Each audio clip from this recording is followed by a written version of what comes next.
दोस्तों, आज से लगभग 8,80,000 साल पहले त्रेता युग में एक ऐसी घटना हुई जो पूरी मानव सभ्यता का रुख बदल दी।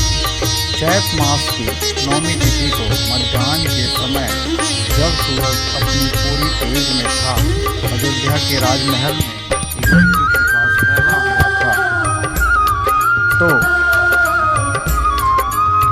और इस धरती पर मर्यादा पुरुषोत्तम श्री राम थे। लेकिन दोस्तों, राम का जन्म सिर्फ एक राजकुमार का जन्म नहीं था।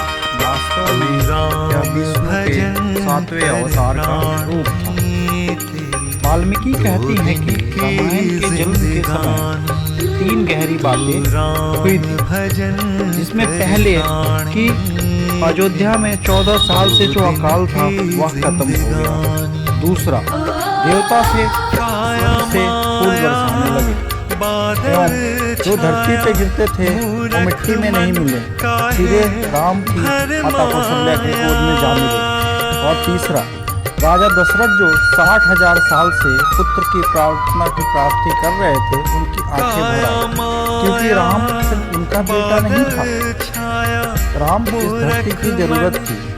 इस प्रकार तब दशरथ ने जाकर पुत्र कामेष्टि यज्ञ करवाया और श्रृंगी ऋषि के द्वारा जाके तब 4 पुत्र पैदा हुए। राम जब सिर्फ 16 साल के थे, उन्होंने विश्वामित्र से गुरुकुल से नहीं सीधे जंगल में आ गए। क्यों? क्योंकि जंगल में ताड़का और सुबाहु जैसे राक्षसों का यज्ञों का नष्ट कर रहे थे और वो विश्वामित्र से सिर्फ राम ही रोक सकते थे। 16 साल की उम्र में राम ने ताड़का का वध किया। यह कोई साधारण सी बात नहीं है। शास्त्र कहते हैं स्त्री वध पाप है, लेकिन विश्वामित्र ने पहले आज्ञा दी, फिर राम जी ने इस धर्म का पालन किया।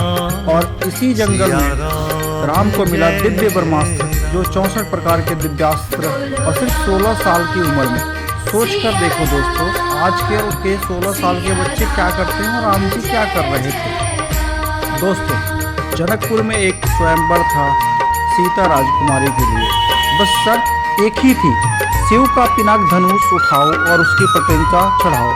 यह धनुष इतना भारी था कि उसे उठाने के लिए 500 लोगों की जरूरत थी।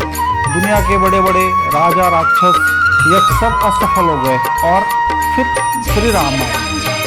उन्होंने पिनाक को उठाया, प्रत्यंचा चढ़ाई और एक ही झटके में तोड़ दिया। लेकिन यहाँ एक और है जो बहुत कम लोग जानते हैं। शिव पुराण कहता है कि यह वही पिनाक था जो शिव देवी पार्वती के राजा दक्ष के पास था, और शिव ने इसे खुद जनक के पूर्व बस देवराज को दिया था। यह धनुष टूटा नहीं, यह धरती को एक संकेत था कि अवतार का काम शुरू हो गया।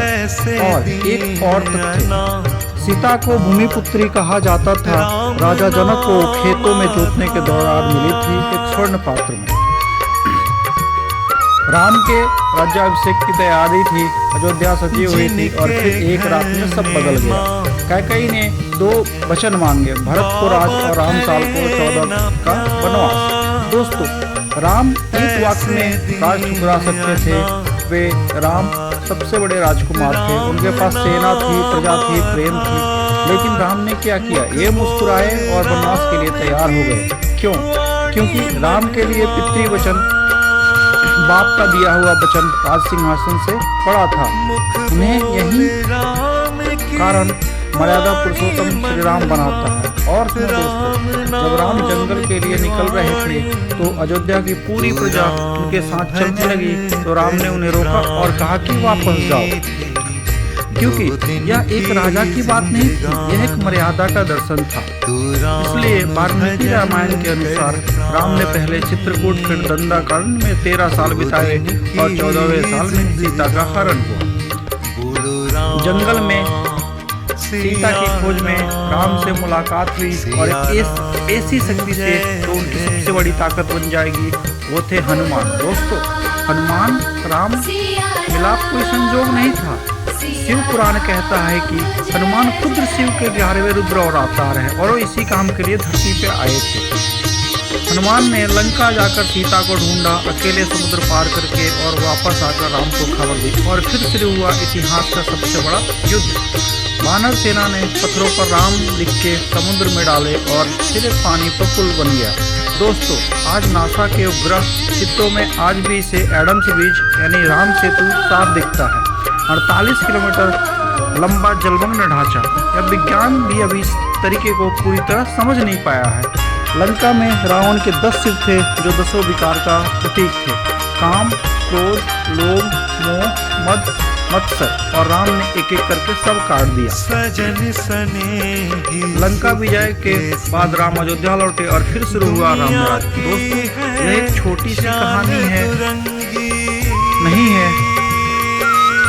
यह एक दृष्टि है जो आज भी प्रासंगिक है। वाल्मीकि रामायण कहती है कि राम राज्य में कोई भूखा नहीं सोया, कोई बीमार नहीं हुआ, कोई अकाल नहीं था, प्रजा प्रसन्न थी। महात्मा गांधी ने कहा था, मेरा सपना राम राज्य है जहाँ हर इंसान को न्याय मिले, जहाँ कोई शोषित न हो। राम ने अयोध्या पर 11 साल तक राज किया, जोगी की तरह, राजा की तरह, पिता की तरह, और जब वक्त आया तो वो सरयू में समा गए अपना काम पूरा करके, क्योंकि अवतार का काम होता है काम खत्म होने के बाद अपने धर्म की स्थापना करके सीधे समापन हो जाना। इसलिए रामनवमी सिर्फ एक त्यौहार नहीं है, यह याद दिलाता है कि हमारे अंदर भी एक राम छुपा है जो मुश्किलों में भी मुस्कुराता है, जो वचन को निभाता है और खुद दूसरों को भूल जाता है। आज के दिन अपने अंदर के राम को जागृत करो।